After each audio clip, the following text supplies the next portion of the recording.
So, తర్వాత కూడా వాళ్ళెవరితో టచ్‌లో లేవు. తర్వాత ఎక్కడ షోస్‌లో గాని, ఈవెంట్స్‌లో గాని ఎక్కడ కనిపించలేదు. రీజన్ 'బిగ్ బాస్' ఇలా వాడుకొని వదిలేసారు. వాళ్ళ మీద ఇట్లా నెగెటివ్ కామెంట్స్ ఆ టైంలో చేయడమేనా? ఇది యెస్. 'బిగ్ బాస్' వాళ్ళు నాకెళ్ళేటప్పుడే చెప్పారు. 'బిగ్ బాస్' గురించి మీరు నెగెటివ్‌గా మాట్లాడకూడదు. 'బిగ్ బాస్' వాళ్ళు చాలా బెనిఫిట్స్ ఉంటాయి ఫ్యూచర్‌లో మీకు అని చెప్పారు. నేను మాట్లాడేసా. అంటే ఉన్నది చెప్పేసా. వాళ్ళకి నచ్చలేదు. తర్వాత నన్ను ఏ షోస్‌కి 'బిగ్ బాస్' వాళ్ళు చేసిన షోస్‌కి దేనికి నన్ను పిలవలేదు. నిజంగా గ్రూప్‌లో నుంచి కూడా నన్ను తీసేశారు. సో అనుకున్నా నేను ఓకే అని లైట్ తీసుకున్నా అంతే. మామూలుగా అంటే కలుస్తున్నాం. నువ్వు నేను ఎలా కలుస్తుంటాం అప్పుడప్పుడు బర్త్డే పార్టీస్కి వీటికి అలా కలుస్తున్నాం తప్ప బిగ్ బాస్ వాళ్ళతో అయితే నాకు టచ్ లేదు, అస్సలు లేదు. అండ్ మీ సీజన్ వాళ్ళతో కూడా ఎక్కువ టచ్‌లో లేవు ఎందుకని? కొంతమంది ఉన్నారు, అందరూ లేరు. కొంతమంది తనిష్ మాట్లాడుతూ ఉంటాడు అప్పుడప్పుడు.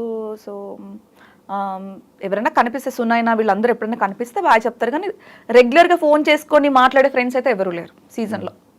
అంటే ఏంటి తిన్నావా ఉన్నావా అలా ఏం లేదు. ఎప్పుడైనా అకేషనల్గా బర్త్డే ఉంది, నా బర్త్డేకి రా, నీ బర్త్డేకి ఇలాగా అని తప్ప రెగ్యులర్గా టచ్ అయితే ఎవరు లేరు. అంటే తర్వాత ఇప్పుడు ఆ షోకి మళ్ళీ వెళ్ళొచ్చేమో, వెళ్ళే ఛాన్స్ ఉంటుంది, ట్రై చేద్దాం అని ఎప్పుడు అనిపించలేదు. చాలా ఇంకంతే లైఫ్లో ఆ ఎక్స్పీరియన్స్ సరిపోతుంది. అంటే ఒక్కసారి వెళ్ళినా బిగ్ బాస్ కంటెస్టెంటే, 10 సార్లు వెళ్ళినా బిగ్ బాస్ కంటెస్టెంటే, దాంట్లో ఇంకా పెద్ద డిఫరెన్స్ చేంజెస్ ఏమి ఉండవు కదా. సో ఎక్స్పీరియన్స్ చేయాలనుకుంటున్నాను, చేశాను, దెన్ ఫైన్ సరిపోతుంది, ఐఎమ్ హ్యాపీ. అండ్ బిఫోర్ కొంచెం మోడలింగ్లో బిజీ కనిపించావు. మిస్ ఇండియా ఫైనలిస్ట్, అంతకుముందు మిస్ ఆంధ్ర, మిస్ హైదరాబాద్ ఇవంతా వచ్చి తర్వాత ఆ మోడలింగ్ సైడ్ కూడా పక్కన పెట్టేసింది ఎందుకు? అంటే నా కెరీర్ నాకు తెలియలేదు.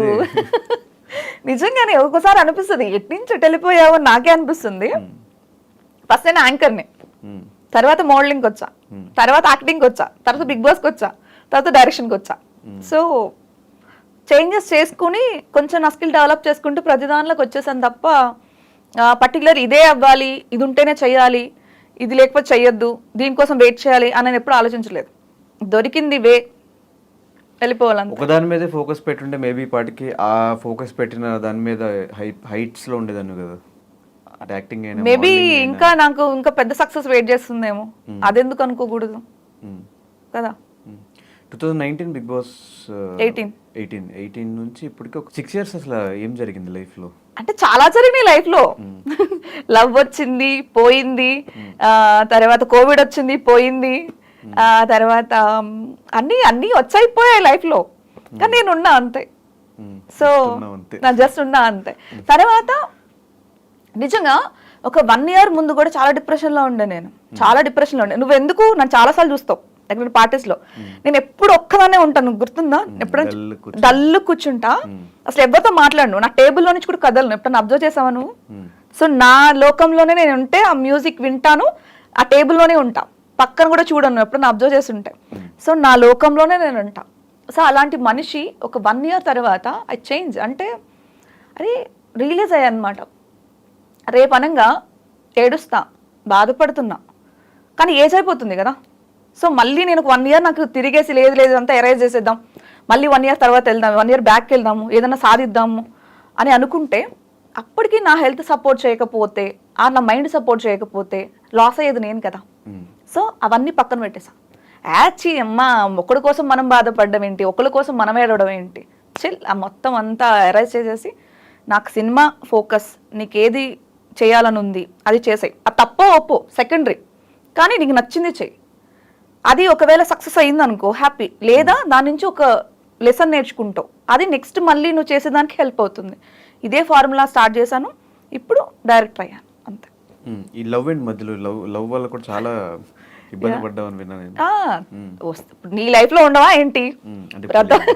ఆశలు అయ్యాక ప్రతి ఒక్కరి లైఫ్ లో ఉంటుంది, అదే పెద్ద పాపమని నేను అనుకోను. కానీ మనుషులు నచ్చకపోతే మళ్ళీ ఏదో డిఫాల్ట్, కానీ నచ్చారు కాబట్టి మన పర్ఫెక్టే.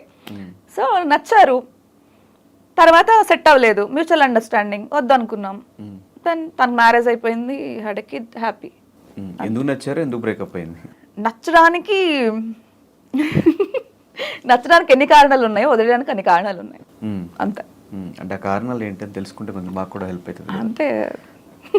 అది ఇప్పుడు చెప్పకూడదు, నీకు ఎక్స్పీరియన్స్ అయినప్పుడు నీకు తెలుస్తుంది. ఎన్ని రోజులు పట్టింది దాని నుంచి బయటకు రావడానికి? 1 year పట్టింది. 1 year టోటల్ 1 year మొత్తం డిప్రెషన్లోనే ఉండే.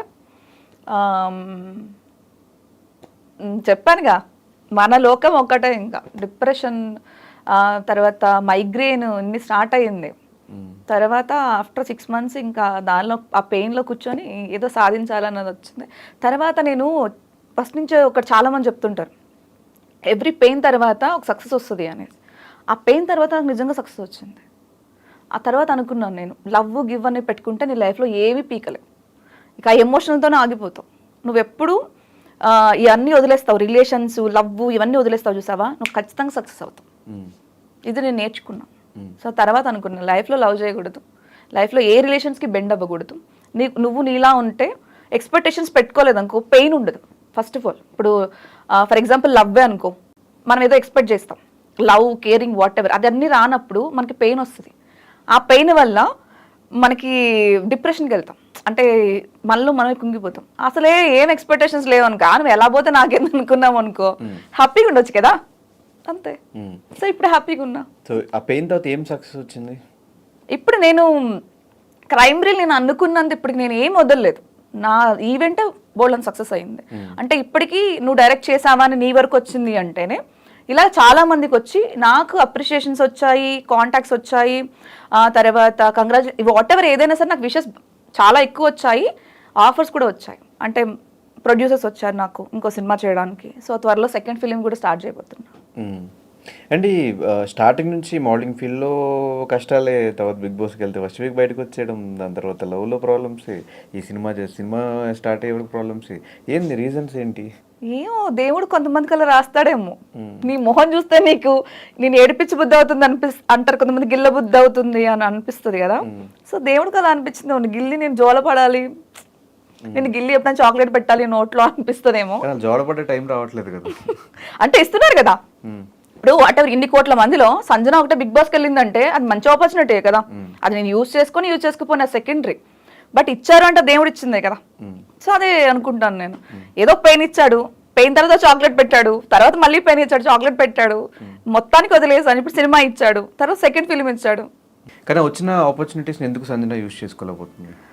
యాటిట్యూడ్, పొగ్గురు, ఈగో అన్నీ అయి ఉండొచ్చు. ఏదో ఒప్పేసుకుంటున్నావు ఉన్నాయని అన్ని, అవన్నీ జనాలు అనుకుంటున్నారేమో. నేను నాలా ఉన్నా, యాక్చువల్లీ నేను మారలేదు. నేనేంటంటే ఫస్ట్ వీక్లో ఉన్నారు బిగ్ బాస్ హౌస్లో ఉన్నప్పుడు యాటిట్యూడ్, పొగరు ఇవంతా వచ్చినాయి. అదంతా వదిలేస్తే నేను నాలా ఉన్నా. పక్కనోడికి ఎలా అనిపిస్తే అది నేను అంటే దాని కోసం నేను ఫీల్ అవ్వలేను. నువ్వు నా గురించి ఇలా అనుకుంటున్నావా, ఎందుకు నా గురించి ఇలా అనుకున్నావు, నా గురించి నువ్వు ఎందుకు అనుకోవాల్సి వచ్చింది, ఇవన్నీ నాకు వద్దు.